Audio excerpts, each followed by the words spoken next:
The Council of State of Turkey has now made a ruling for the reconversion of Hagia Sophia from a museum to a mosque, and it has annulled the decision of the Council of Ministers dated 1934, November 29, and we have ensured the reopening of Hagia Sophia to worship with respective ruling.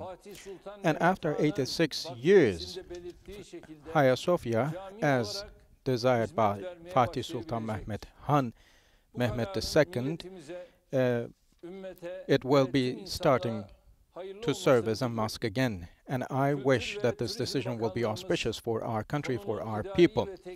The Ministry of Culture has cooperated and prepared studies for the technical aspects of the issue, while on the other hand, the Directorate of Religious Affairs has initiated activities for spiritual issues. And we will be now allowing all to enter Hagia Sophia free of charge. The doors of Hagia Sophia will be open to everyone, local and international, Muslim and non-Muslim, as all the other religious structures of our country are. Hagia Sophia will be more sincerely embracing everyone, regardless of the people's roots or whatsoever.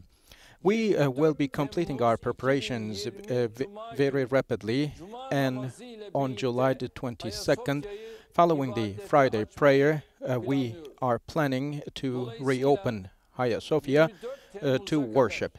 Therefore, until July the 24th, I would like to make a call on all our people that we should be prepared. And I would like to state that our people should not be in a hurry or in a rush to pay a visit to this site until the preparations are done. I would like to kindly remind you of this fact, because according to the information given to me, there are some who are trying to make some gatherings there or take pictures, but it is not quite right until that very definite date comes to our way. And we will prepare everything, we will have finished everything necessary, because there are certain shortcomings, and we will be tackling those shortcomings hopefully. And within 6 months, of course, there will be some other issues we will undertake. We'll be making preparations and finalize all the work necessary. We are making preparations, a lot of preparations, and among those, of course, we will be addressing all the Muslim and non-Muslim people, Muslims or the Christian or everyone from any other religion. And when they visit, they will have the chance to see that the gossip is not true. And we are valuing the heritage we have taken over from our ancestors, and they will see by their own eyes how we carry this heritage over generations. I also would like to call for everyone to pay respect to the verdict, to the ruling made by the legal authorities of the country. Of course, we understand every opinion, but when it comes to the purpose of use of Hagia Sophia, it is related with the sovereign rights of Turkey. With this new regulation, the fact that Hagia Sophia is being opened to worship is related with our sovereignty rights. We have our flags, our calls for prayer, our capital city, our borders, our religion, our 83 citizens, and all these are under the authority of Turkey, and to convert Hagia Sophia into a mosque is again a right of ours to exercise, and anything that attacks or targets that is directly a target to our independence. Now, right behind me, you can see a foundation, an article of foundation. So the articles of the foundation is what we will take into account. Just like we do not intervene with the rights of others in terms of organizing the religious structures or sanctuaries, we expect all to do the same for us. And this is not a right of decades or a couple of centuries. It is a right of 567 years. And across the world, in all corners of the world, we see an ever-growing level of xenophobia and many other things. The decisions of Turkey is to do with its own internal jurisdiction and its own history. All the political parties who support this decision, all these NGOs, the leaders of political parties, and all individuals of this great country, I would like to thank to them especially. The conquest of Istanbul and conversion of Hagia Sophia into a mosque were of the glorious actions of our history. After a long siege in 1453, May 29, Fatih Sultan Mehmet II, after making his way into the city, goes directly to Hagia Sophia, and the Byzantine waits for their fate with fear and anxiety. And Mehmet Han goes to Hagia Sophia, and as a symbol of Istanbul, he places the flag on where the altar is in the core of the structure, Hagia Sophia. And towards the dome of this structure, he sends an arrow, and he calls for prayer. So he starts the service, and he prays, and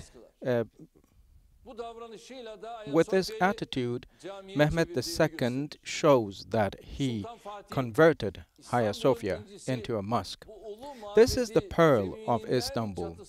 From its ground to its roof, this structure was meticulously elaborated on. According to historians, Mehmet II went up to the dome of the structure, and he was amazed by the magnificence of the structure.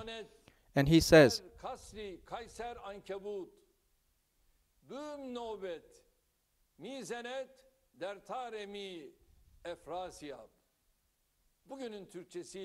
this was in Persian, and if I am to say what he said in Turkish,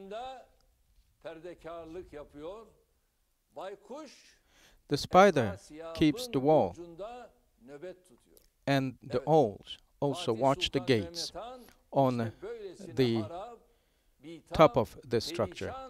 So Mehmet II took over such an Istanbul which was in torment. Hagia Sophia, which Mehmet II took over, indeed was burned and damaged. And this was actually reconstructed for the third time. Following the conquest of Istanbul, a 3-day work took place to prepare Hagia Sophia for congregational prayer. Fatih Mehmet II, with other administrators, stepped into the structure, and he was welcomed. And Mehmet II reads the first khutbah of the prayer, and Akşemseddin, his mentor, makes the congregational prayer possible. At the domes of this this sacred sanctuary, for 481 years, stood for azans, the calls for prayers, recitations from Quran, and it survived earthquakes, fires, floods, and many other things for centuries. And Istanbul was indeed in torment. and Istanbul stood yet again on strong grounds, solid grounds. And every sultan following Mehmet II exerted efforts to make Istanbul and Hagia Sophia even more and more beautiful. Hagia Sophia, in time with other auxiliary structures built around it, was converted into a fully functional complex and served for centuries for many, many communities.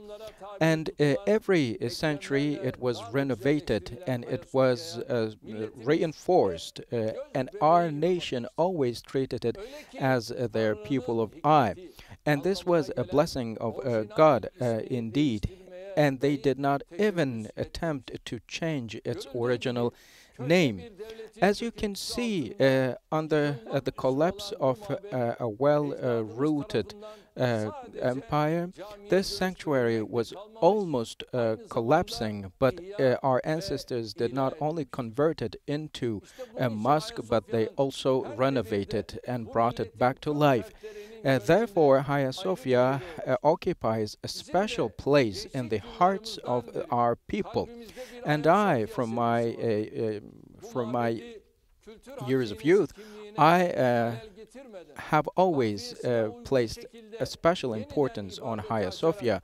And we believe that we have delivered an important service to our people by reopening this sanctuary to worship again. And for our nation, indeed, it was necessary for us to construct, to reconstruct, to zone, and to renovate, to renew.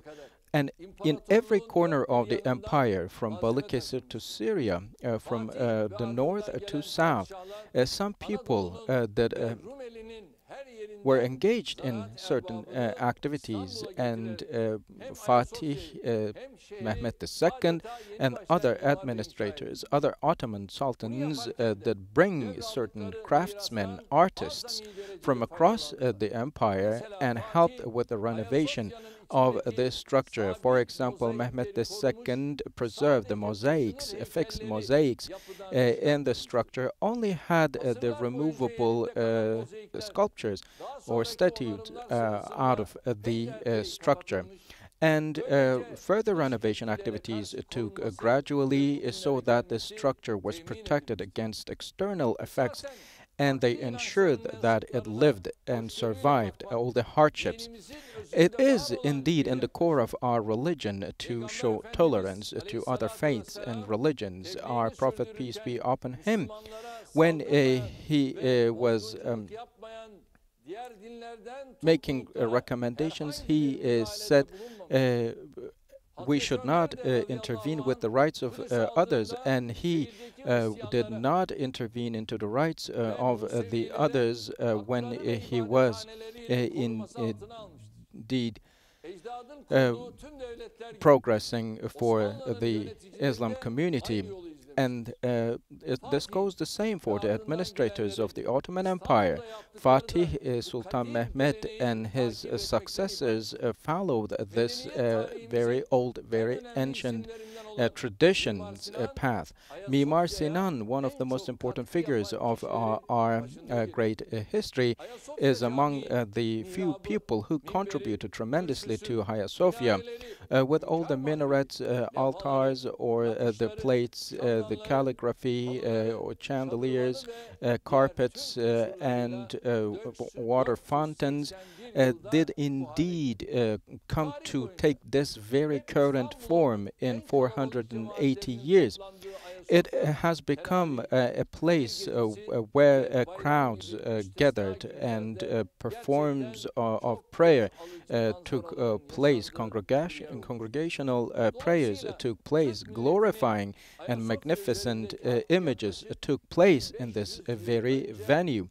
And of course, the contribution of the Turkish nation is not less than the contribution made by those who built it 1500 years ago. Of course, with all the contributions made, this structure has been shown as one of the most important heritages of the world, and the Turkish nation has more rights on it to claim with all the contributions. The Christian, the Jewish, the Muslim indeed lived and coexisted in Istanbul peacefully, and everywhere concurred. Of course, it was important to make tolerance and understanding rule and dominate, and history is a witness to that.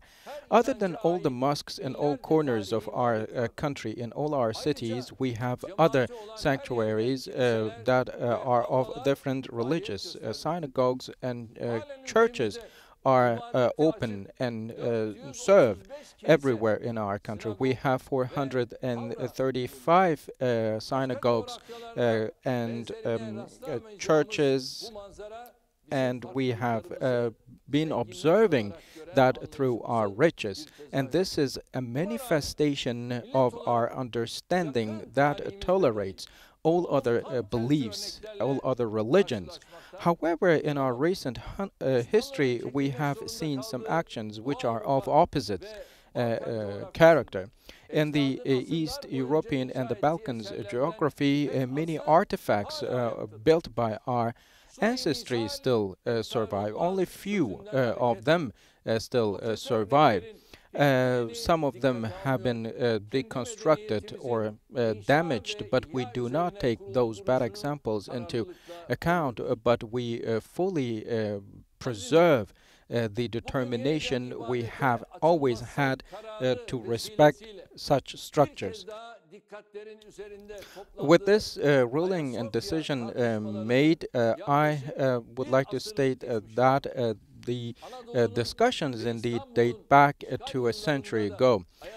When Istanbul was under occupation, there were discussions to convert Hagia Sophia into a church yet again, and to the doors of Hagia Sophia, a unit, a troop of invaders came, and to an Ottoman officer, it was reported that the mosque should be evacuated. And Colonel Tevfik Bey says to them, "You cannot enter into this structure, and you won't be able to enter this structure because this is our sanctuary. If you attempt to coercively enter this structure, we will be giving you the response through these machinery we have placed, and if you can bear the fact that Hagia Sophia collapses upon you, then make your way through it." And this is how our forces protected Hagia Sophia. And the interest of foreign parties for Hagia Sophia continued with some excuses, or through some excuses, to renovate the mosaics. And some said also that mosques should be at least 500 meters apart from one another, and there was, of course, a blue mosque next to it, and some administrators closed Hagia Sophia to worship, and only a while later Hagia Sophia was converted into a museum and then closed for worship, and it was deprived of its long history. The first Ottoman university just next door, which was also built by Mehmet II, Hagia Sophia religious school was again destructed, and rare carpets laid on the grounds, the floors of Hagia Sophia, were cut apart, teared apart, and distributed here and there. Many artifacts were taken away. And this current artifacts, large plates on the walls of this structure, were so heavy for some to carry, and that is why they were preserved. So the destruction Hagia Sophia had to face is not only of this There were some who wanted every artifact that reminded of its character as a mosque be removed, and they even had the minarets destructed. The small Hagia Sophia's minaret on groundless reasons, overnight, just in one night, were destructed. Journalist Ibrahim Hakkı Konyalı immediately wrote a report about it. In the late Konyalı's report, it reads that these minarets are the supports of the structure of Hagia Sophia, and if these minarets are destructed, then the whole structure will collapse, he reports, and therefore they keep the other minarets. And many other sanctuaries, many other mosques indeed face the same fate in our country. And this decision made by a single person or during the single party period was against the law, because this is a property of a foundation. It did not belong to an individual. When Fatih conquered Istanbul, he was also titled as the Emperor of Rome, and all the properties then came under his ownership and transferred through the Byzantine. Therefore, the foundation Fatih established then became the rightful owner, legal owner of this structure.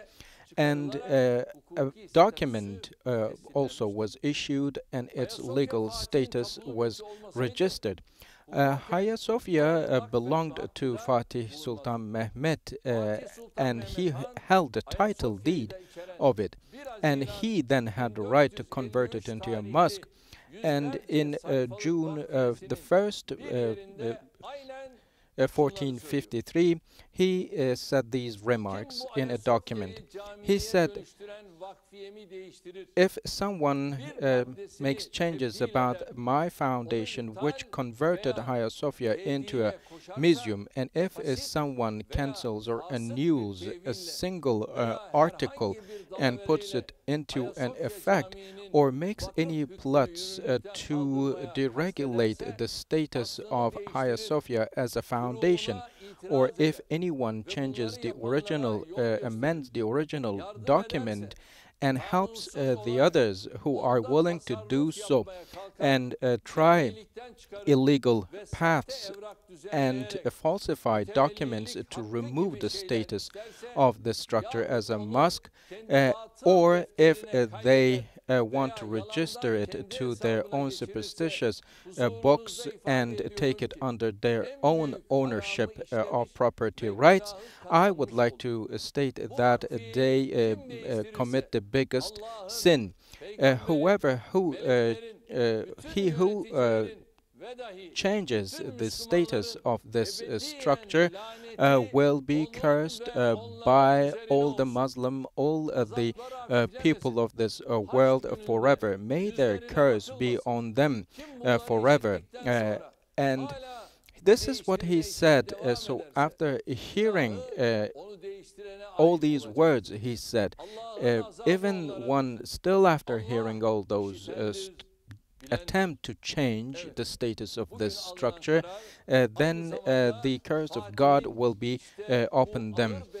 So this was indeed the words he uttered, and by way of converting this structure into a mosque again, we indeed save ourselves from this imprecation of Mehmet II.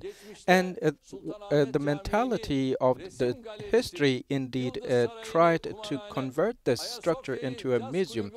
And some even thought about using Hagia Sophia as a jazz club. And some also did engage in other activities to convert other structures or other sanctuaries into some other unnecessary places. But this is the manifestation of lack of understanding. And asking Hagia Sophia, or insisting on keeping Hagia Sophia as as a museum is not different than asking Vatican to be converted into something else. This goes the same Al-Aqsa Mosque and also our holy sacred Qibla. Uh, if they try to prevent that, then they might ask for the conversion of those holy structures into other things. May Allah not test us with their bad wills. My great nation, there are certain artifacts, certain structures which are the symbols of nations and states, and Hagia Sophia is one of our symbols. Yahya Kemal in 1922 wrote an article and said those things. He said there are two main pillars of this nation: the call for prayer that PARTİ had sang from Hagia Sophia, and a recitation of a Quran in front of the doors of it. And again, Yahya Kemal said the meaning of Hagia Sophia for our nation is as such. Back in time, under the dome, I was looking into the future. For years, I have been longing and dreaming about it.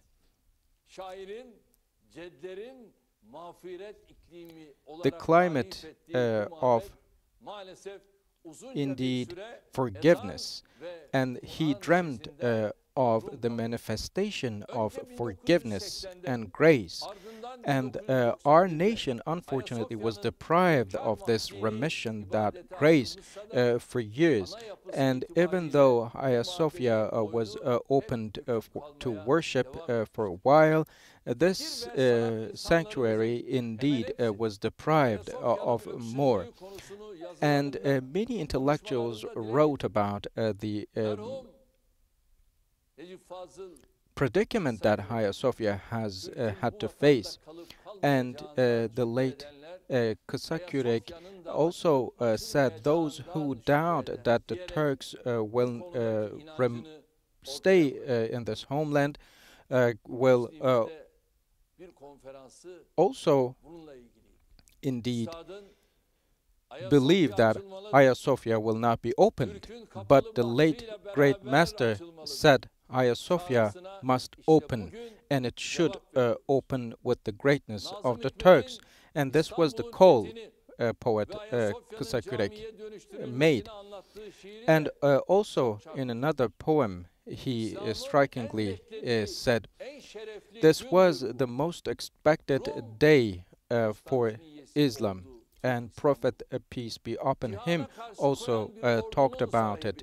And we are now talking about an army who ruled the world.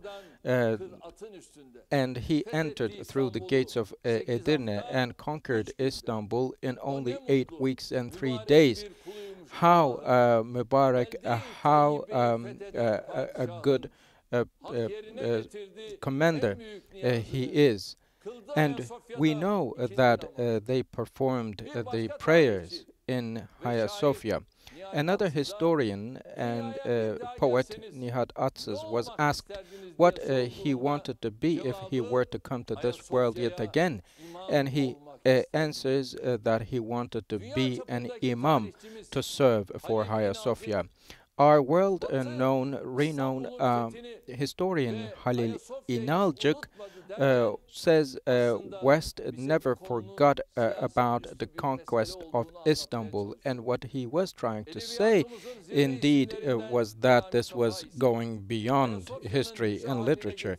And one of the important figures of our literature, Peyami Safa, also talked about the targets of the Western world on Istanbul, and he said the conquest of Istanbul did not tackle their wills or their desires on the city, indeed urged them further. And he wrote an article titled Hagia Sophia, and this is how the article ends. Hagia Sophia, the great sanctuary, do not worry. The grandchildren of Fatih Sultan Mehmed will reconvert you into a mosque, and they will prostrate, and they will be calling for prayers, and those calls and cries of a prayer will be echoing on the domes, and the prayers will continue, and the takbirs which will rise into the skies will be scratching in the skies, and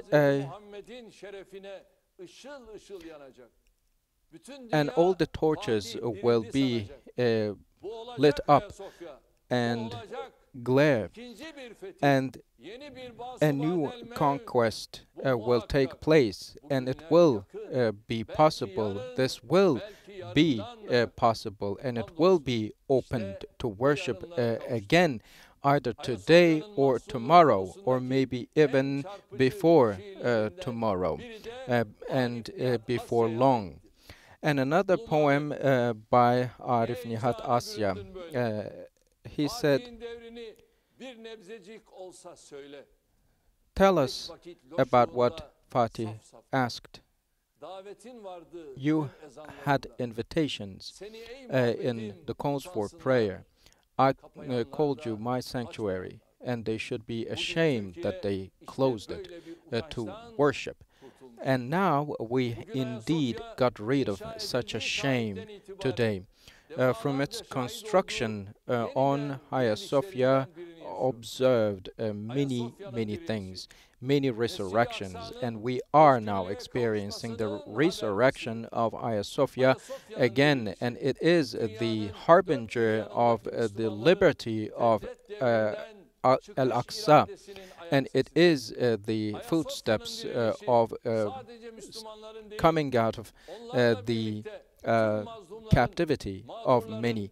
And this is also a call. It is the voice of the oppressed, and it is the relighting of the hopes of fire for many.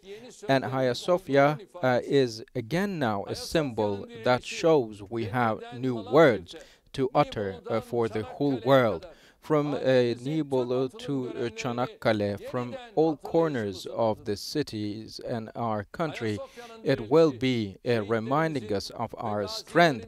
It is entrusted on us by our veterans, by our martyrs, and this is the symbol, a signifier of our strength to embrace and to own up to what they left to us. And this is indeed a greeting made from heart to all the mosques, all the sanctuaries across the country. And it is indeed a prerequisite of in our loyalty, our faithfulness to our ancestors.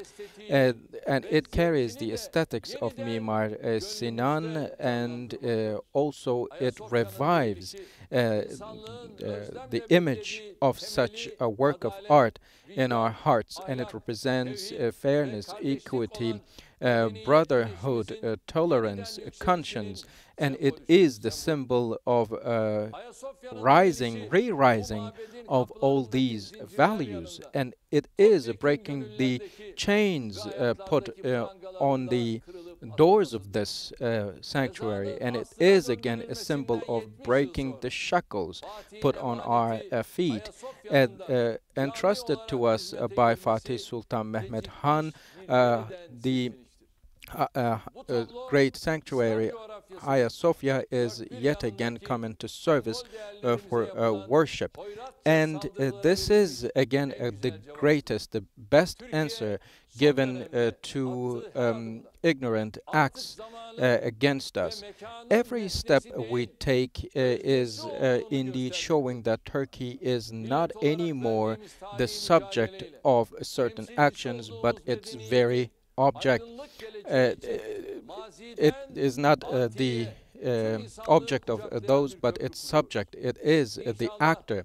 And we on this holy path will continue to march, and we will not stop.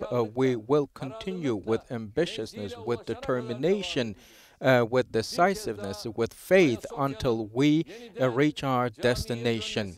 Once again, I would like to state that the ruling of the Council of State to reopen Hagia Sophia to worship again will be auspicious. And I would like to state and underline once again that we will be opening Hagia Sophia to worship as a mosque, and I would like to share my love and respect again. And I pray to God that this day will be auspicious, and I am grateful to God that He has bestowed us with this beautiful day. Thank you very much, and stay in health.